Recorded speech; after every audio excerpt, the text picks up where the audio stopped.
സ്വർഗസ്ഥനായ ഞങ്ങളുടെ പിതാവേ, അങ്ങയുടെ നാമം പൂജിതമാകണമേ.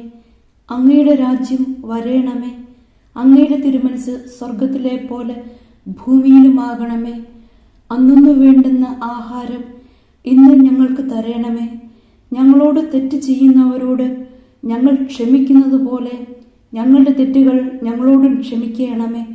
ഞങ്ങളെ പ്രലോഭനത്തിൽ ഉൾപ്പെടുത്തരുത്, തിന്മയിൽ നിന്നും ഞങ്ങളെ രക്ഷിക്കണമേ.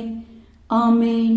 നന്മ നിറഞ്ഞ മറിയമേ, സുസ്തി, കർത്താവ് അങ്ങയോടുകൂടെ സ്ത്രീകളിൽ അങ്ങ് അനുഗ്രഹിക്കപ്പെട്ടവളാകുന്നു. അങ്ങയുടെ ഉദരത്തിൻ ഫലമായ ഈശോ അനുഗ്രഹിക്കപ്പെട്ടവനാകുന്നു. പരിശുദ്ധ മറിയമേ, തമ്പുരാന്റെ അമ്മേ, പാപികളായ ഞങ്ങൾക്ക് വേണ്ടി ഇപ്പോഴും ഞങ്ങളുടെ മരണസമയത്തും തമ്പുരാനോട് അപേക്ഷിക്കണമേ. ആമേൻ.